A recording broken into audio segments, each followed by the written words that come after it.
Hello everybody. Sorry that I can't be there in person, but this video will serve as your sort of prompting of what to work on over the next little bit. So as you can see, the goal by Friday is to be up to chapter 25 of First Stone. Now, in reality, once we get to the end of Friday, you have the whole following week as well, when you're supposed to be mainly focusing on your other class. So the goal would be, 10 days from now to be at chapter 25. If you don't have all of the actual work done by the time we get to Monday, that's okay. But as far as having your, continuing process in reading through, working through all of those things, that would be key. So as you're watching this, as you're getting your day started on Thursday, I will be in a training session between 9 and 12, both Thursday and Friday. I will be available on Edsby Message, but I won't necessarily be able to join any live chats or Google Meets until the afternoon. So please take a look through the Google Classroom and work your way through it as best you can. I'm going to take this video to quickly go through the 2 additional things that are in the Google Classroom so that you can have a sense of where I'm coming from. So if you take a look, here's the Google Classroom. We have January 7th and January 8th. You notice that I have these rough draft drop boxes for the ISU. This is an opportunity for you to submit rough drafts of different portions of the ISU for me to give you constructive feedback.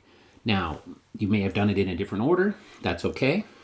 Just make sure that you are offering me some evidence that you have been working through it. The ISU will be due the Thursday of the last week that we're together. So as long as you get me something to look at before that date, I should be able to give you some feedback in order for you to improve it and do better on it, right? Because I want to give you as many marks as I can. So make sure you take a look at the success criteria that are attached in each one and submit what you can, either a link to your Google Drive or upload the actual file in there, okay? All of the First Stone sections have the chapter questions included. So if you notice, this one says 19, 20, 21. 19 and 20 only are there because 21 is associated down here. And it's in this one right here. Okay? So there's only 3 chapter question sections, despite the fact that it's a fair number of chapters included. Okay? All right, so those are the standard things that have been going on for the whole time. But let's look at the 2 new ones that are here. The first one we have here is called the Graphic Multiple Choice Assignment. The description, we are going to be going through this document together in the morning live stream. Fortunately, I got kind of submarined by my training, so this video. And then you will practice the graphic multiple choice questions attached. Submit your practice run. So, building literacy skills, graphic, text, and multiple choice. So the literacy test, which you will write this year at some point, will have sections where you are looking at what is called a graphic text and then answering multiple choice questions. The graphic texts are things that are things like charts, schedules, guides about safety at work, like chemical labels, things like that. So this is an opportunity to learn about things like the features of graphic texts, how to use the information of graphic text and how to understand that information, as well as strategies to answer the multiple choice questions related to the graphic text that will be, for sure, on the literacy test that you will write this year. Okay? So, looking at graphic texts, what is a graphic text? It is a way to communicate information to the reader on a given topic by way of diagram, drawing, graph, schedule, map, chart, table, timeline, etc. Okay? And its purpose is to communicate information in a concise format and to illustrate how one piece of information is related to another. So, you will notice that they have a lot of common features. So, here is an example of Canada's recreational fishtail, which talks about how fishing as a hobby has changed and reshaped itself over different time periods within Canada. So you have bar graphs, you have examples of how it happens, mixed in with actual contextual information. Here's another one about the chemistry behind ice cream. Again, some descriptive text about exactly what's going on, including temperatures, molecules, as well as the centrifuge description of how ice cream is made. And finally, when you look at it and you look at the bare bones of the features of a graphic text, they will always include print features and they will always include organizational features. These features allow for information to be conveyed quickly to the reader. So, here's another example of a graphic text talking about the roof at Wimbledon where they play tennis. You have titles, you have diagrams, you have headings, you have subheadings, you have arrows, tables, you have images, as well as text. Okay?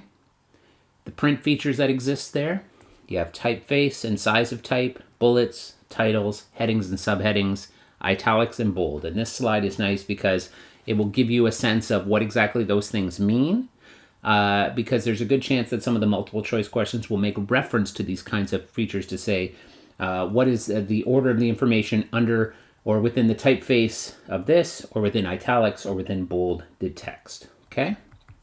And same with these organizational text features, legends, arrows, charts, graphs, labels, diagrams, tables, and captions. You need to be familiar generally with what all the differences are for those. So some tips for reading a graphic text before you get too deep into it. Before reading, read the title, headings, captions, and diagrams. Recall the information you already know about the topic so that you are as fully prepared to invest in the document as you can. During the reading, read all of the text first. Read the labels and how they are related to the graphic. Look at the bold font. Look at the large font. Capital letters are usually used to convey important information. Follow any chart, arrows, or lines. They often will show movement or direction or connect ideas to one another. Okay? During reading, look at symbols and shadings. Graphics that include these often include a legend to explain what symbols and shadings represent, and identify the relationship between the visuals and the information presented. So, multiple choice questions, usually 5, 6, 7 multiple choice questions related to a graphic multiple choice question on a literacy test. A lot of people say, well, why is 7 marks so important? You will constantly come across people that say, I failed by 5 marks. Well, if you are going to knock the multiple choice out of the park, which doesn't involve any writing, just involves a little bit of reading and a little bit of attention to detail, you can just bank those marks and not worry about it so much. So read the questions before you read the text. This will bring focus to your reading, looking for key ideas. Use the process of elimination. Cross out answers that you know are wrong. Look for important words in the question and try to find the same words in the text. Don't just link one to the other. Make sure you understand the question, but overall, looking for the same key ideas. Highlight, underline, or circle words and reread that part of the text to help you find the answer. Choose the most correct answer and trust your instincts. Trusting your instincts does not mean just pick C or go A, B, C, D, A, B, C, give it some time and attention. Okay? So, here's an example of a question that comes from the graphic multiple choice before. What does the increasing use of barbless hooks suggest about anglers? They want to help maintain fish population. They want to retain as many fish as possible. They want to make a lot of money selling fish. They want to make sure that the fish are securely hooked. So that is the kind of question that is going to require you to go into the text and look for the answer. So I'm just going to scroll back up to the actual text here. I don't know if it'll be big enough for you to actually read it in here. So get a little closer to my screen. The recreational fishing industry in Canada, which contributes billions of dollars each year to the economy, relies on healthy freshwater ecosystems. Studies done every 5 years by Fisheries and Oceans Canada show that while the number of anglers has dropped dramatically, fishing-related spending has remained remarkably steady. Here's a look at recent statistics, and you have this. Why are anglers releasing so many more fish? In 1985, anglers released fewer than 38% of all fish they caught. By 2000, the number had climbed to 64%. In part, this is because many recreational anglers have adopted the catch and release approach to fishing. By using barbless hooks and carefully releasing fish, they help ensure the continued sustainability of Canada's recreational fishing industry. So, if we go back to the question, scrolling, right? What does the increasing use of barbless hooks suggest about anglers? They want to help maintain fish populations. They want to retain as many fish as possible. They want to make a lot of money selling fish. They want to make sure that fish are securely hooked. It seems as if the use of the barbless hook is tied to the fact that people are not keeping as many fish. So that eliminates B and C. And the increasing use of barbless hooks, it has the opposite of the case of securely hooked. So the answer is A. Right? So examine the question. Anglers are people who fish. Barbless hooks are depicted in the bottom. Last sentence tells you the reason why they do this, to help ensure sustainability. So the answer is A, to help maintain fish populations. Since we know they are releasing fish, we can also eliminate the wrong answers. Okay? Question number 2. If the trends shown in the graphs continue, what is the logical prediction? The number of fish caught decreases. The number of anglers rises to 1985 levels. 2005, anglers spend less than $1 billion on fishing. 2005, the number of retained fish reaches 150 million. So if you look at the question, if the trends shown in the graphs continue, what is the logical progression? The question is asking to see a trend in the graph and will predict what will happen next. For each possible answer, you'll need to figure out which graph it is referring to and whether it is true or not. So the second graph is the number of fish caught. It's going down each year. The first graph is the number of anglers. It's going down. Third graph number is going up and down slightly, not enough to show 1 billion growth. And the second graph number of retained fish is going down. So the answer is A, the number of fish caught decreases. Question number 3, what is the purpose of the asterisk beside direct fishing related expenditures? A, to direct the reader to the graph. B, to indicate the importance of the section. C, to connect the heading to other information. Or D, to emphasize the amount of fishing-related expenditures. So again, we're highlighting asterisk connected to fishing-relating experiences. Where have you seen an asterisk before? They're often found in textbooks, food labels, etc. Is there another asterisk on the page? Yes, under the graphs. Therefore, the answer to question 3 is to connect the heading to other info. Look at the star, find the star somewhere else on the page. There's your answer. Okay? So, question 4. Which part of the selection relates most closely to the final paragraph?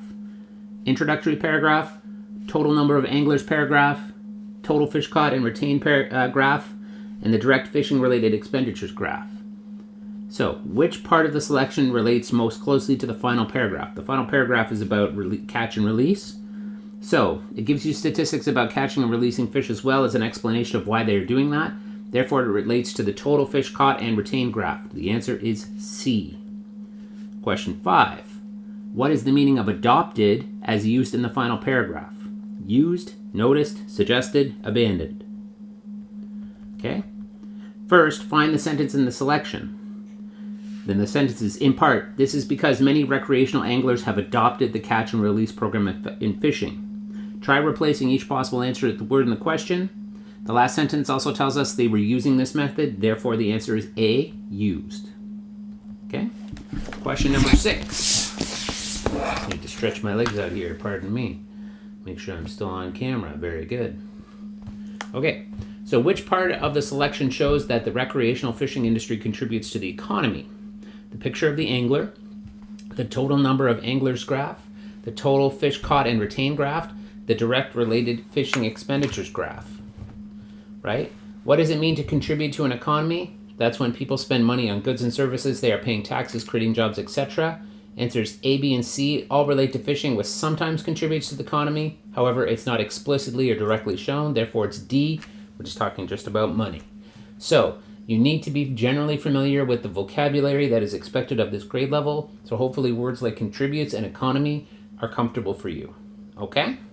So, here's your practice run. Okay? So, it says, multiple choice text sample. Step 1. Look, this is in the other file that's under the date, by the way. Step 1. Look at the graphic and read the text. Here's your graphic. Okay? Step 2. Read the questions. Here are the questions. Sample questions 1, 2, 3, 4 with some guidance. And you literally just need to send me a Google document or an EDSB message that says graphic multiple choice check. Questions 1, 2, 3, and 4. Here are my answer choices. Okay? That's it. So, it's a lot of reading, in terms of going through the actual lesson. In terms of the output, you have one text and you have 4 questions, and you just need to send me your responses to those, and then we'll talk about what went right and what went wrong. Okay? So that is the multiple choice, graphic multiple choice one, which is found on just January 7th. Okay? January 8th, we have this thing called Opinions Piece Practice Run. Okay? This one is a little bit more work, which is why it's really only going to be due later on. Okay? The second largest piece of writing that is in the Ontario Literacy Test is called the Supported Series of Paragraphs. Okay? This says on April 2nd. I'm not sure if that's the date. That's the typical date that's been in previous years. Okay, you will be asked to write a series of paragraphs expressing an opinion. The topic will be current and familiar to you. You must write a minimum of 3 paragraphs, which include an introduction, development, and a conclusion. You are given 2-line pieces of paper, or 2 lines, for your written work. You must express an opinion and support it with details. The opinion must be stated clearly at the beginning or end of the response, and you must adequately support your opinion with reasons, examples, or facts. You must make sure that your opinion is clearly stated, you have provided enough detail to support your opinion, your response is coherent, and that your spelling, grammar, and punctuation are correct. Or most importantly, that communication is not disrupted. We've talked about that with the news report. It's the same for this. Don't be afraid. All you have to do is plan, write, and review. Okay?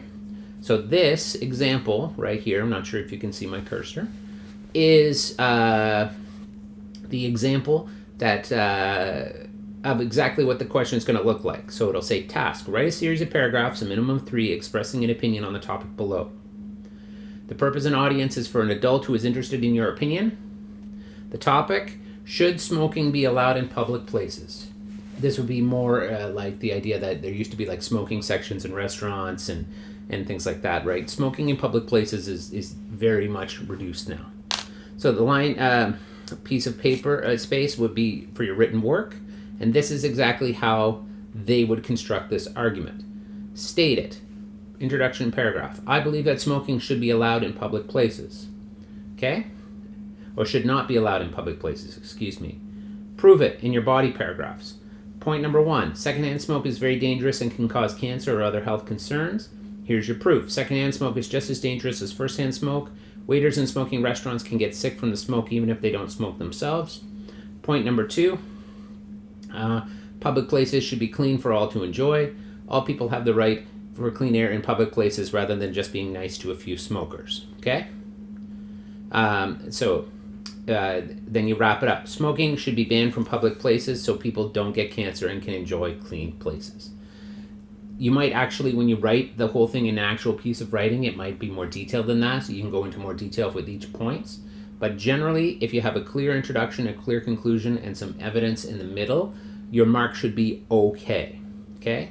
So here's what this ends up spitting out with looking like on the finished product. So, no, smoking should not be allowed in public places. I believe this for 2 reasons. Firstly, secondhand smoke is really dangerous, leading to all types of health concerns. And secondly, public places should be clean for all to enjoy. Why should everyone be affected because a few choose to smoke? Body paragraph number 1. Smoking should not be allowed in public places because secondhand smoke is really dangerous, leading to all types of health concerns. It is a well-known fact that smoking causes cancer, and secondhand smoke is just as dangerous as firsthand smoke. Imagine being a non-smoking waiter or a waitress at a restaurant and having to inhale other people's toxic fumes. Imagine how they would feel after living a healthy life coming down with lung cancer. It just doesn't seem right. It is for this reason that smoking should not be allowed in public places. Body paragraph number 2. I also believe that smoking should not be allowed in public places because public places should be clean and free of smoke for all to enjoy. I'm not against people smoking. I'm just against smokers not respecting the rights of others to breathe clean air. Public spaces belong to everyone, children, teenagers, adults, and their rights are far more important than the rights of a few smokers.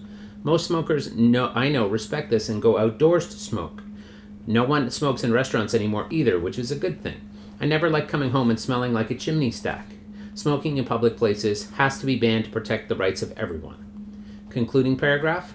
Smoking should never be allowed in public places. People should have the right to go to malls, restaurants, coffee shops, bookstores, and never have to worry about ending up in the hospital fighting lung cancer. So that is your example. So as you can see at the end of this paragraph, there's a your turn. Use the topic given to you by your teacher and tell me what you think. So you will be filling in that sheet. And if you can see in here, the supported opinion topic is right here. Virtual school should continue to be an option for students even after the pandemic is over. Yes or no? Okay? So you will take that question and you will fill out a chart that looks just like this. You can print this off, fill it in by by hand, take a picture of it and send it to me. You can recreate it in your own format. You can just type some information down. At minimum, I would like a copy of this chart. If you really would like to go full blast and actually try to write the thing, that's great too, okay? But it really, in general, I'm looking for your brain on paper as it comes to constructing an argument like this, okay? So, that is the end of my spiel for the next 2 days. I will still be around in the Google Meets in the afternoon, and I'll stick around a bit longer so that we can talk about our day. But when it comes to an actual morning stream, there will not be one this for the next 2 days. Okay? So that's it for me for now. I hope you have a good couple of days. I hope please continue to send in that work. Do everything that you can to try to get things done. And I will see you on the flip side. All right. See you later.